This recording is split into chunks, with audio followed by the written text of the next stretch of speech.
Thanks so much for that intro, Mary. It is such a privilege to be on this stage again. Lead Dev has become sort of a second home for me as often as I speak here. It is an incredible honor every time I get to come back. Now, Mary asked how many of you have seen me speak before, and I did a little bit of math to figure this out. If you've seen me speak before, there's about a 33% chance that you've seen me give a talk about airplanes. It's no secret at this point that I really love aircraft and the world of aviation. But today's a special day for me, because today I get to tell you the story of my very favorite plane, Concorde. But I don't get to start there. Because to really talk about Concorde, we have to start a couple of decades before it flew. To understand what Concorde achieved, we have to understand supersonic flight. And any story about supersonic flight has to start here with the Bell X-1. This plane, piloted by Chuck Yeager and powered by 4 rocket motors, was the first aircraft to fly faster than the speed of sound in level flight, flying at a brisk Mach 1.06, about 600 miles an hour, on October 14th, 1947. Now, breaking the sound barrier was a huge achievement. Until Yeager did it and came back home safely, it was a widely held belief that doing so would be unsurvivable. And this was for good reason, because so many previous attempts to fly close to the speed of sound had indeed proven fatal. Pilots exceeding Mach 0.7 often encountered strange problems with their planes. The controls of the Mitsubishi Zero would freeze because of the aerodynamic loads on the wings. You literally could not pull the plane out of a dive if you got close to the speed of sound. The controls of the Supermarine Spitfire would reverse unpredictably somewhere between Mach 0.7 and Mach 0.9 because of the way that the wings flexed when it got close to the speed of sound. The pilot would literally pull back to go up, and the plane would dive faster. And the de Havilland DH-108 Swallow. This plane was flown in progressively faster dives in a program attempting to fly faster than the speed of sound. They were doing it on purpose. And it experienced severe buffeting right at Mach 0.9, causing it to break apart. There's a reason that flying close to the speed of sound came to be called the sound barrier. So what exactly happens to a plane when it gets close to the speed of sound? To understand that, we need to talk a little bit about how a wing works in the first place. Here's what the wing of a plane looks like when it's flying subsonically. The wing is propelled by the engine through the air, and the air flows cleanly and smoothly around it. The forces acting on the wing are very predictable. And one of the forces we particularly care about is lift. Bernoulli's principle says that in any fluid, including air, an increase in speed results in a decrease in pressure. Airplane wings are designed to take advantage of this. The curve of the top of an airplane wing is more dramatic than the curve of the bottom. This results in a slight increase in distance, and this means the air has to move faster over the top of the wing than the bottom. And Bernoulli's principle tells us that this faster air will have lower pressure than the slower air under the wing. And that lower pressure gives the wing lift, causing the wing to move towards the lower pressure area on the top and away from the high pressure on the bottom. This is what allows a plane to fly. That all changes as the plane approaches the speed of sound. As the wing gets faster, it starts to move too fast for the air in front of it to actually get out of the way. So the air stops flowing smoothly around the wing and instead starts to compress. And then, once the air is past the leading edge of the wing, it rapidly decompresses, causing a shock wave that disrupts the flow of the air over the wing. The air compression at the leading edge causes severe aerodynamic drag, huge aerodynamic loads, and the shock wave disrupts the wing's ability to efficiently generate lift. This is why it seemed like there was a barrier at Mach 1, because anytime a plane approached it, its wings became very inefficient. The X-1 was able to break Mach 1.0 because it was basically a flying bullet. The fuselage was actually modeled after a .50 caliber machine gun bullet because that was one of the only shapes we knew that was stable at supersonic speeds. The wings were also incredibly thin, which you can see a little bit better in this picture. These small, thin wings minimized the wing surface area that was impacting the air as the plane's rocket motor pushed it along, minimizing the shock wave and allowing the wings to continue generating lift and providing control above Mach 1. They provided lift, but not much. The X-1's useful load was basically fuel plus one pilot, and that was it. Once the sound barrier was broken, though, research quickly intensified. One of the next big steps was this plane, the Fairey Delta II, first flying in 1954 and becoming the first plane to exceed 1,000 miles per hour in level flight. This plane introduces one crucial concept, the delta wing. The delta wing has a couple of significant benefits. First, on a traditional design, the elevators, the control surfaces that control the pitch up and down of the plane, are on the tailplane. But because the wing on the delta design is so elongated, it doesn't actually need a tailplane at all. Instead, it uses elevons at the back of the wing, which are combined elevators and ailerons. And these control surfaces control both the pitch of the plane and the roll of the plane. It's one less thing to get in the way of the oncoming air. Second, the delta design has a huge advantage in how much surface area it presents to the air that it's moving through. Both designs have about the same surface area on the top and the bottom, but because the wings are so deeply swept and there's no tailplane, the delta design has a much smaller surface area facing forward for compression to build up against. Because of that, it has much lower drag at supersonic speeds. The delta design does have one huge disadvantage, though. In order to produce lift at low speed, it has to take off and fly at a very high angle of attack. That basically means that instead of flying straight forward through the air like you would normally expect a plane to do, it has to crawl its way through the air at a sharp angle. That requires a lot of engine power to keep it from stalling, and that engine power requires a lot of fuel. It was incredibly inefficient. But the Ferry Delta proved the superiority of the delta wing for flying fast. It just was inefficient at low speed, and that meant that an airliner-sized delta wing would have to carry so much fuel that it wouldn't have enough useful load left to carry passengers. It was a step in the right direction, but not enough. That next step, though, followed very quickly. Early in 1955, Drs. Dietrich Kuchemann and Johanna Weber, working together at the Royal Aircraft Establishment, the UK's primary aeronautics research lab, published a series of papers detailing a concept they called the Slender delta wing. Now, it was already known that any delta wing flying at low speed and a reasonably high angle of attack would generate a vortex over the wing running along each side of the fuselage. Now, normally you want to reduce vortices and other kinds of turbulent airflow over a wing because they cause drag and they reduce the efficiency of the wing. But in this case, Kuchemann and Weber theorized that these vortices might be doing an important job, speeding up the airflow over the top of the wing. And according to Bernoulli's principle, faster air is lower pressure air. And so these vortices are actually generating lift.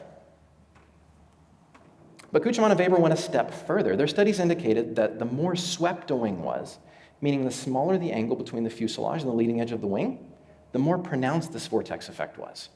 And the longer the wing, the more surface area this vortex had to act on, increasing the lift that the wing was able to generate.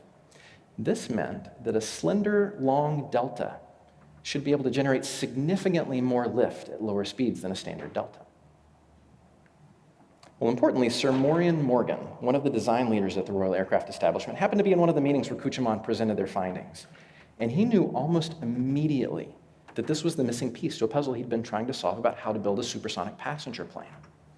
On the back of these findings, the UK Ministry of Supply asked Morgan to form a committee, the Supersonic Transport Aircraft Committee, or STAC, to design a supersonic transport, or SST, and rally the British aircraft industry to get it built. Well, the first thing they did was build a plane to test the lift at low speed theory. The plane they built, the Handley Page HP-115, is nothing more than a test bed for the Slender Delta concept. It literally is designed around no other concept. And they only built one of these. But it worked. You can see the plane flying at the necessary high angle of attack here. And you can see the smoke swirling as it comes off the back of that wing. It shows the vortex in action. Given the extra lift generated by the vortices, this plane was safely controllable as slow as 70 miles an hour, a 300% improvement over previous delta wing designs. Well, that was enough for STAC. They greenlighted government funding to both Hawker Siddeley and Bristol Aircraft, two prominent UK design firms, to design a Slender Delta supersonic transport. But the Brits weren't the only ones working on a supersonic transport. Across the English Channel, the French had just launched their first successful supersonic plane, the Dassault Supermarine fighter bomber. The French knew the British had begun a supersonic transport project and were eager to not get left behind. So they began pursuing an SST in earnest. The French government awarded grants to 3 manufacturers, Nord Aviation, Sud Aviation, and Dassault, to begin work on SST concepts towards a design competition. Across the Atlantic, late in 1956, the Americans had just flown the Mach 2 capable Convair B-58, the first supersonic bomber. Now, it wasn't a great design. It was very difficult to control, and it had a very narrow flight envelope. If you got it too slow, you'd lose control of it every time. but it could carry a significant load, and it could do it close to twice the speed of sound. Well, that was enough for Life magazine to write an article imagining our glamorous supersonic future, stoking American public imagination. And as if that weren't enough, the Soviets had just launched Sputnik 1 a short while later, proving them well ahead of the Americans in the space race. That gave additional fodder for the folks in Congress and at the FAA who were advocating for America to begin work on an SST. But President Dwight Eisenhower was firmly against the idea. Boeing ended up starting a small research program around an SST, but there was no government funding forthcoming for an SST in America. And speaking of the USSR, their focus on the space race wouldn't prevent them from getting in on supersonic flight as well. They already had a couple of supersonic fighters in the famous MiG series, and in 1958, they debuted this plane, the Yakolev Yak-28. It's not a big plane, but it is a supersonic bomber. Where the MiGs were basically a cockpit strapped to an engine, this plane had significant load-carrying ability. The Soviets also knew through their extensive espionage network that the UK had begun work on a supersonic transport, and they weren't about to get left behind. So they set to work. The French would be the first to tip their hand, announcing this plane at the 1961 Paris Air Show, then and now the center of the commercial aviation industry. Sud Aviation's Super Caravelle design had won the competition among French manufacturers. It was intended to fly 75 passengers at Mach 1.2 on mid-range routes within Europe. The French announcement at the Paris Air Show kicked off a few key developments in the supersonic transport race. First, not to be outdone by the French, the Soviet government announced their SST project as well, the Tupolev Tu-144, early in 1962 in a Soviet propaganda magazine. This publicly confirmed that to the UK, the US, and France that the Soviets were indeed working on a supersonic transport. Second, in addition to Boeing's small research program, NASA had begun funding SST research and development in the US via the SCAT prototypes in the name of General Aeronautical Research. They were kind of doing this under the radar without official government blessing. But the French announcement, followed by the Soviet one, along with John F. Kennedy succeeding Eisenhower as the President of the United States, changed the US government position on supersonic transport almost overnight. And the US handed research contracts to 4 major US manufacturers to begin developing the SCAT prototypes into planes. Preliminary prototypes were due in 1964. And finally, the French announcement presented a solution to a problem that the British were eager to solve. Bristol Aircraft had won the UK SST design competition with this design, the Bristol Type 223. It was to seat 90 people and fly Mach 2.2. The problem was that BOAC, the British Overseas Airways Corporation, the predecessor to what we know as British Airways, said that while it would be delighted to buy and operate SSTs if they made economic sense, they would not be willing to bear one bit of the cost of development. That meant that if the British government wanted an SST, it would need to fund the project itself. And given the estimated cost of development and the unknowns involved, the British government needed a partner to bear the risk. Well, the Super Caravelle design that the French had just announced was so similar to the Bristol 223 that they made perfect sense together. What's more, the French government had already realized that they were in the same dilemma as the British. They had a great design, but they couldn't afford to take the risk to develop it. And so the transport ministers of the British and French governments instructed Bristol, now called BAC after a merger, and Sud Aviation to get together and work out a combined design. A short time later, on November 29, 1962, Julian Amory, the UK Transport Minister, and Geoffroy de Courcelles, the French ambassador to the UK, signed a very short 7-article treaty outlining the ways the governments were to cooperate on delivering a supersonic transport. There were a few notable clauses to this treaty around sharing the cost, labor, risk, and profit from this project. But the most notable clause was one that was not part of the treaty. There was no out clause. Unless the countries decided together to end the program, it would continue by law. There was no way either country could unilaterally exit the agreement, and that would actually save Concorde several times during its development. The treaty would also give the nascent plane its name, Concorde, meaning agreement, harmony, or union in both French and English. Well, a short time later, on June 5, 1963, President Kennedy, in a commencement address at the U.S. Air Force Academy, publicly announced that the United States would build a supersonic transport. The Anglo-French Treaty had largely forced his hand. He had to make this announcement, or America would look like it was falling behind. The thing he didn't publicly acknowledge was that the U.S. was still in the design stage, far behind the Anglo-French and Soviet projects. The next year, in 1964, Boeing and Lockheed were selected as finalists for the US SST. But because of how far behind the US program was, the government changed what they were aiming for. In calling for final designs, they asked for a capacity of at least 250 passengers and a cruise speed of Mach 3. One time the speed of time faster than Concorde. If the US was going to get beaten to market by another SST, we were darn sure going to have a better SST. In Europe, the design for Concorde was finalized and construction of 2 prototypes began in February of 1965. One at the Sud Aviation factory in Toulouse and the other at the BAC factory at Filton. Now, having 2 factories, of course, added significant complexity to the project. They had to have 2 sets of manufacturing jigs, 2 supply chains, 2 sets of technical experts for every system on the plane, and they spent a lot of time ferrying both people and parts back and forth across the English Channel. But despite the bureaucracy of the 2 headquarters and the duplicate labor of 2 factories, they were making fantastic progress. The next year in the US, Boeing's entry, the 2707, was named the winner of the design competition. This is an early full-scale mock-up of the design. It would hold 247 passengers in a 232 configuration in economy, plus an additional 30 in first class for a total of 277 passengers, and it was designed to fly Mach 2.7. If this had been built, it would have been the largest passenger plane in history. One of the key components to the design was a swing wing mechanism, which you can see here. There we go. The wing would swing forward for efficiency in low-speed flight and swing back into a delta configuration for efficiency to minimize drag in high-speed flight. Boeing expected to start on a prototype in early 1967, aiming for a first flight in 1970. They had no idea how far behind they were, because later that year, on December 11th, 1967, the first Concorde prototype was rolled out of the hangar at Sud Aviation's factory in Toulouse, France, in a ceremony attended by the media and dignitaries from both countries. The wings are obviously the biggest innovation of Concorde, but let's talk about a few of the other things that make this design so special. First, if you know anything about the Concorde besides the fact that it was really fast, you probably know about its funky droop nose. You may not know why it was necessary, though. It all goes back to the shape of the wings.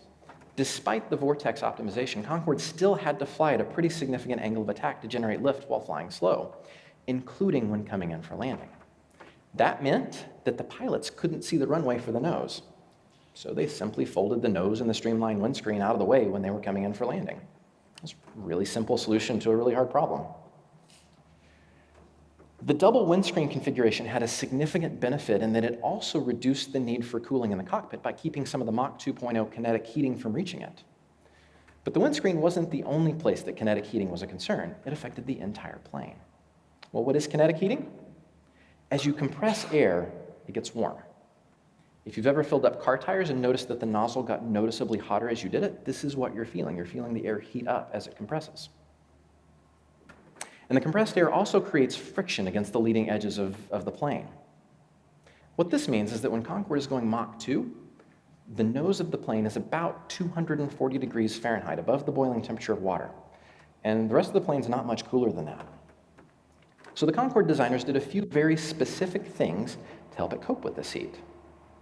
First, they very deliberately chose Mach 2 for Concorde's target cruise speed as they were designing the plane. And the reason for that is that if Concorde went any faster than Mach 2.2, they couldn't build it out of aluminum. Aluminum is fantastic for building planes because it's strong and light, but it begins to lose its structural integrity to about 266 degrees Fahrenheit. And so if you build a plane out of aluminum and you take it Mach 2.2, it's literally going to start to melt as you're flying through the air. Going any faster than Mach 2.2 meant that they'd have to work with an exotic metal like titanium, and nobody had any experience building planes out of titanium at this point. It would have significantly extended the timeline of the project, so this was a very pragmatic choice. But even at Mach 2.0, Concorde would still generate a lot of heat. They still needed to keep their passengers comfortable in things like hydraulic fluid and oil from overheating. They came up with a very clever answer for that. They used their fuel as a heat sink just before they burned it. There were heat exchangers in the main engine feed tanks, and they took the heat from the air conditioning packs, from the hydraulic system, from the engine oil, and they dumped it into the fuel, heating the fuel up just before it was burned, and sending all of that excess heat out the exhaust. It kept the passengers nice and cool, and it kept the plane working beautifully. There's actually another problem they solved with fuel as well. trimming the plane. One of the effects of flying supersonically is that because of the changes in forces exerted on the wings by pressurized air and shock waves when you're going Mach 2, the wing's center of lift moves further back as the plane speeds up. This pushes the back of the plane up and the nose of the plane down. Now, conventional wisdom would say to use the elevons to account for this, applying a slight nose-up force. But if you use the elevons for the entire time the plane was flying supersonically, you would add a lot of drag and waste a lot of fuel. So instead, Concorde is trimmed by moving fuel around. As the plane speeds up, fuel is gradually pumped from these tanks in the front of the plane to this tank in the very tail of the plane. And that added ballast counteracts the shift in the wing center of lift by moving the plane's center of gravity rearward as well, helping it to fly without any drag penalty. It was a very clever solution. But Concorde's biggest innovation was its ability to supercruise. Most supersonic aircraft had been built to this point could only fly supersonically for a few minutes. And the reason for that is that they had to use afterburners to achieve supersonic speeds. Afterburner is what many of us think of when we think of a jet engine, orange flame coming out of a jet nozzle like this. But most jet engines don't actually work this way. You've never been on a plane that had an afterburner unless you were in the military. What an afterburner actually is fuel injected into a jet engine's exhaust stream and lit. This happens past the engine itself. The combustion adds significant heat to the exhaust gases, and because gases expand as they're heated, this forces the exhaust out of the jet nozzles faster, adding significant propulsion. The only problem is that it's horribly inefficient. It's basically pouring fuel out the back of the plane. And this is why most planes that rely on afterburner for supersonic speed can only fly supersonic for a few minutes at a time. They would run out of fuel otherwise. And Concorde had afterburners as well, but it only needed them for a couple of specific phases of flight.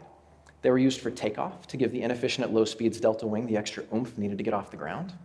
And they were used again to pass through the sound barrier, giving the plane the extra boost it needed to overcome the initial resistance at Mach 1.0. But once the plane was above Mach 1.5 or so, the engine intake ramps did almost all of the work. The doors you see at the front of the intakes, where danger is written in red, swing down slightly to reduce the size of the opening. And this does a couple of things. Number one, it puts the supersonic shock wave exactly where it needs to be to optimize engine efficiency. It slows the air down as it goes into the compressor so they can do their job. Number two, it creates significant compression. Jet engines work on compression, taking a huge scoop of air in the front, compressing it down, and sending it out in a narrow stream out the back, much faster than it came in, pushing the plane along.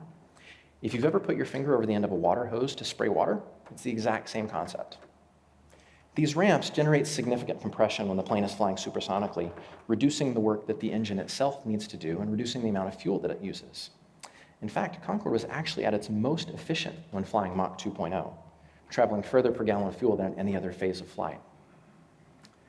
And supercruise was what gave Concorde its tremendous ability to cross the Atlantic. It could cross the Atlantic from London to New York in 3.5 hours. 3 hours and 15 minutes if it had a tailwind. That's about twice as fast as a conventional jetliner. It's about 7 hours on a conventional plane. But at this point, all this innovation was still just theoretical. Concorde still hadn't flown.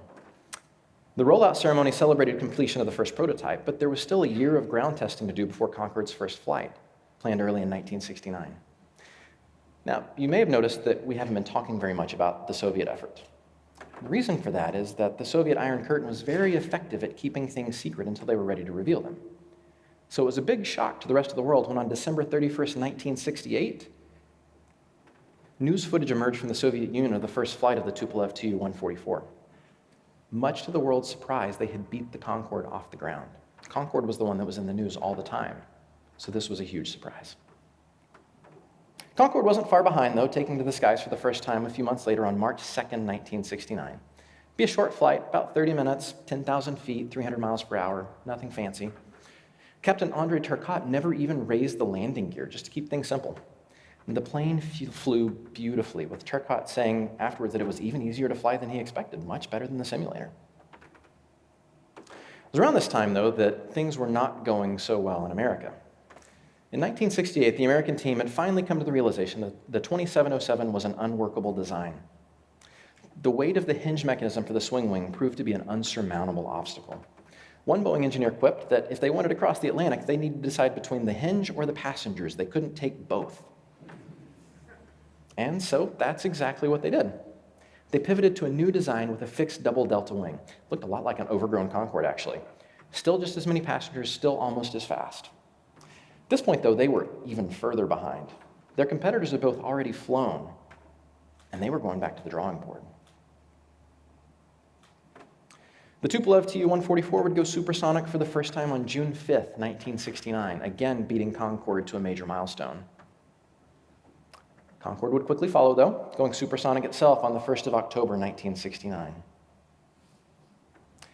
The two competitors going supersonic before they had even gotten a prototype together was enough to end the American program. 1971 brought about the end of the road for the US SST. Congress threw in the towel and eliminated government funding for the project. Boeing, at this point, had already spent more than the Concorde program would spend in its entire existence. And all they had to show for it was this full-size wooden mock-up. That's it. 5 years later, Concorde had completed all of its required tests and trials and had received its certificate of airworthiness from European regulators. It could enter service, beating the Tupolev Tu-144 to the milestone that mattered the most. And so the first Concorde was handed over to British Airways on January 15th, 1976. A week later, in takeoffs coordinated to the second from London and Paris, Concorde entered commercial service. The British Airways flight flew from London to Bahrain, and the Air France flight flew from Paris to Rio de Janeiro. Why those destinations? Because in a move largely considered protectionistic, the US Congress had banned Concorde from entering US airspace for 6 months. 6 months later, though, on May 24th, 1976, Congress allowed the ban to expire. And British Airways and Air France celebrated with coordinated landings about 10 minutes apart at Washington Dulles Airport, staging this publicity photo shortly after. Again, though, why not New York? Well, because after the congressional ban expired, the Port Authority of New York and New Jersey banned the plane, largely based on noise concerns. It wasn't until October 22nd, 1977, 17 months later, that the US Supreme Court declared that the Port Authority had overstepped its authority, and Concorde was finally able to land at JFK, initiating its iconic London and Paris to New York route. The Tupolev Tu-144 would finally enter passenger service on November 1st, 1977, nearly 2 years after Concorde. But by all accounts, it was not a very comfortable experience. Cabin noise was measured at 95 decibels, about as loud as a lawnmower when you're the one pushing it. Passengers seated next to each other could only talk to each other by yelling. And if you were a seat away from somebody, forget about it, you weren't going to talk to them. It also had an incredibly high failure rate. Aeroflot didn't trust the plane at all, and it was really only conducting passenger flights because the Soviet government said it had to. So on days when there were scheduled Tu-144 flights, you would often see 4 or 5 of these planes at the stand at the airport in hopes that one of them could actually make the trip. The Tupolev Tu-144 would make only 55 passenger flights in total before it was withdrawn from service. So what was it that made Concorde successful? Why did the Anglo-French Consortium succeed in delivering a plane where the Americans and Soviets didn't?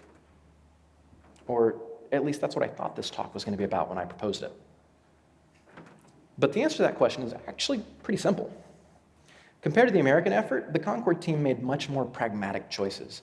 Boeing design was much more complicated, and it needed to be built out of significantly more complicated materials because of the higher speed that it went. This overreach was its downfall.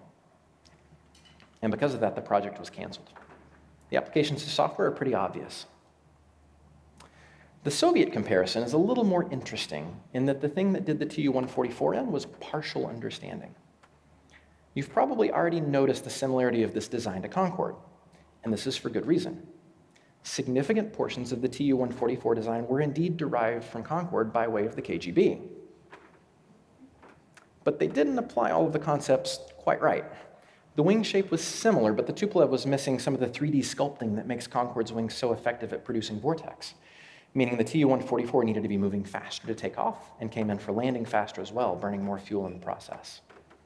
They also borrowed a lot of components from the propulsion system, but didn't manage to get the Tu-144 to supercruise. And that meant that it didn't have the range to cross an ocean. It could fly supersonically, but not all that far. And so the lesson here is to be careful of what your team adopts from others. If you don't deeply understand the things that you're adopting, you're likely not going to get the effect that you want out of the things that you adopt. So don't cargo cult. And those are both important lessons. But as I got deeper into writing this talk, I realized that those lessons were pretty surface, and there was a much more interesting question for us to ask. Was Concorde actually successful? Let's look at some numbers. The estimated development cost for Concorde was 70 million pounds, about $168 million at historic exchange rates. The actual development cost for Concorde came in at 1.134 billion pounds, a 1,600% cost overrun. To give you some context, that's about $20 billion in current money. And that cost was paid by the British and French governments. Let's talk about sales. At its peak, Concorde had more than 100 outstanding options, and options are essentially reservations for a delivery slot that an airline would make for a new plane. British Overseas, Air France, and Pan Am were going to be its launch customers, taking 6 planes apiece. In the end, though, only 14 Concordes were actually ever sold, 7 each to British Airways and Air France. And there were a couple of reasons for that. One was fuel economy. Concorde could fly passengers 17 miles on a gallon of fuel. Well, compare that to a Boeing 707 at 33 passenger miles per gallon. Concorde's about half as efficient, but that was an acceptable trade-off given how much faster it could cross the Atlantic. And the Boeing 707 was Concorde's design target. That was the plane it was designed to compete with. And that was all well and good until the new Boeing 747-400 came along with its new turbofan engines. The Boeing 747 could crank out 73 passenger miles per gallon. Concorde's engines were actually so inefficient that it would burn 2 tons of fuel, about 2% of its full load, just taxiing down the runway before it ever even took off. Another problem with Concorde was sonic booms. Remember the shock wave that's produced by the compression and then decompression of the air in front of the plane? That shock wave goes all the way to the ground and creates a sonic boom, the same way lightning creates thunder, only much more concentrated. And it's not just one boom when the plane crosses the sound barrier. It's continuous under the flight path. So if a supersonic plane flies over you, you're going to hear a sonic boom. In the spring of 1964, the FAA conducted an experiment over Oklahoma City, Oklahoma, appropriately enough called Project Bongo. They subjected the citizens of Oklahoma City to sonic booms, 8 per day starting at 7 in the morning, to see how people would react. This test would last for 6 months. 1,253 sonic booms in all. Over the first 14 weeks of testing alone, 147 windows were broken in Oklahoma City's 2 tallest buildings, and the FAA would receive nearly 10,000 complaints. And so the obvious conclusion was that scheduled supersonic flight over land was a complete non-starter. In fact, it was made illegal in the United States in 1973, largely as a result of these tests. Concorde would be restricted to overwater routes, and Concorde's range meant that London and Paris to New York was really the only natural fit. Only British Airways and Air France followed through on their commitments to buy Concorde. So, was Concorde successful? Massive cost overruns, terrible fuel economy, almost non-existent sales. Seems like a clear no, right? But if Concorde was such a failure, why do we have pictures like this? That's a British Airways Concorde flying in formation with the Royal Air Force Red Arrows, the UK's version of the Blue Angels, at the Royal International Air Tattoo in 1985. Or this, a 1986 photo of an Air France Concorde leading the Patrouille de France, the French Air Force demonstration team at La Ferté Air Show. Or this 2002 photo that I just love, of a British Airways Concorde leading the Red Arrows past Westminster Abbey as part of the Queen's Golden Jubilee celebration. A year before the Concorde fleet retired. This is late into its lifespan. But this one's from this year's edition of the Royal International Air Tattoo, of the Red Arrows and the Patrouille de France flying together in Concorde formation, 16 years after Concorde's last commercial flight. And the list goes on. If Concorde was such a failure, why are the UK and France so proud of it? Well, it turns out this question of was Concorde successful is a very nuanced question. It always is.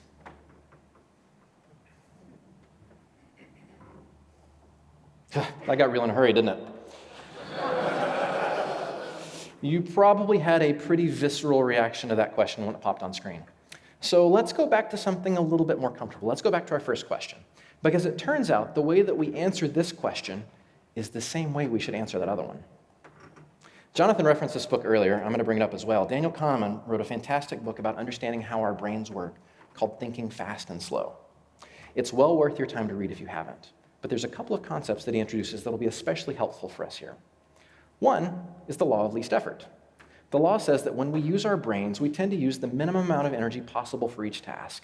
In other words, our brains are lazy, and they're constantly looking for shortcuts. And one of the shortcuts our brains use all the time, also discussed in the book, is the availability heuristic. And this is a cognitive bias that causes us to rely on and overvalue the information that's easiest for us to recall. And a big chunk of what's easiest for us to recall is the stuff we've heard the most recently. These two effects together are why, after I spent 30 minutes telling you how amazing Concorde was and all the innovation that it represented, it only took me 6 slides to get your brain flipped to declaring it a failure.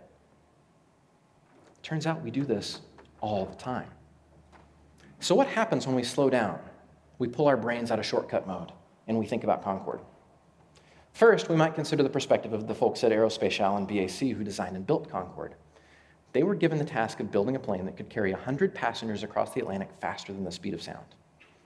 And they came up with a machine that was purpose-built to do exactly that. A plane that was beautiful not because they wanted it to be, but because it had to be to fly that far that fast. A plane that was so innovative that it felt plucked from the future, even when it was 25 years old and being forced into an early retirement. The designers and builders of Concorde must have considered it very successful indeed. But what about the British and French governments that footed the £1.1 billion development cost? It had to have stung that the plane didn't sell any better than it did, right? Well, let's consider what the governments of Britain and France were actually paying for. It wasn't profit. Certainly they were hoping to see that money paid back. They didn't want to just flush it down the drain, but they weren't trying to make money. What they were actually paying for was this, a point of national pride. Multiple commentators have referred to Concorde as Europe's moon landing, its biggest technological triumph. It was also a demonstration of aviation capability. British and French entrance into the commercial aviation market hadn't sold widely for a variety of reasons, and the American Boeing 707 was dominating the skies across the world. The governments of the two countries saw a supersonic transport as their path back to relevancy in the commercial aviation market. And it took a while, maybe a little longer than they expected, but they got what they paid for. Airbus is a direct descendant of the Anglo-French consortium that built Concorde. This plane in particular, the Airbus A320, is the second most widely produced commercial aircraft in history, behind only the Boeing 737. It's actually been the best-selling plane in the world the last 2 decades. So back to our question, was Concorde successful? If we focus on the 60s and 70s, the years that Concorde was being produced, and we look at the short-term facts, we can make a strong case that it wasn't. That it was way behind schedule, that it was losing a ton of money. If they had OKRs back then, you can bet that most of them would have been red. But when we look at Concorde's full impact, the prestige it brought to the UK and France, the foundational role it served in the European commercial aviation industry, the sheer amount of economic activity that descended from this plane, it's hard to see it as anything but an incredible success. So we've sorted the first one, but what about the rest of these questions? The same rules apply. Though we don't often have the luxury of looking back on 40 years of history the way we can with Concorde, we usually do have more information than we take advantage of. We often ask questions like these in the heat of the moment, sometimes in the middle of a crisis. And because of the shortcuts our brains take, we answer them through the myopic lens of right now. That's what makes "Am I successful?" such a scary question, why we have such a visceral reaction to it. But it's a question we unconsciously answer all the time, right? Without even being asked. This project is so hard, it's way beyond my ability. I am such a failure. This incident is all my fault. I can't believe I did that. I'm such a terrible engineer. I'm so far behind. I'm letting everyone down. I'm such a horrible manager. I have said every one of those things to myself at some point in my career, some of them pretty recently, and I bet you have as well.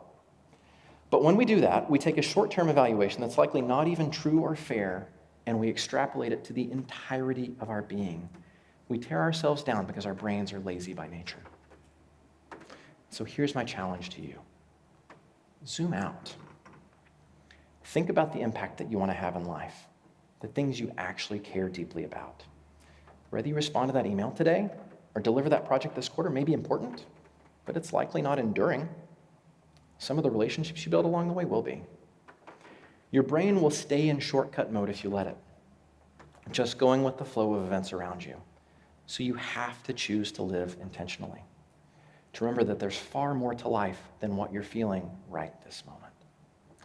And because this is lead developer, many of us in this room have the added privilege of helping the folks on our teams do this as well, helping them realize that today's failure is not a forever failure, helping them understand the long-term successes they don't even realize they're having, helping them make plans for even bigger things in the future. So when your brain or some jerk speaker stops you in your tracks with this question, take a breath. Refuse to accept your immediate answer. Because I guarantee you, if you just zoom out, the answer to this question will be just as undeniable for you as it is for Concorde. Thanks.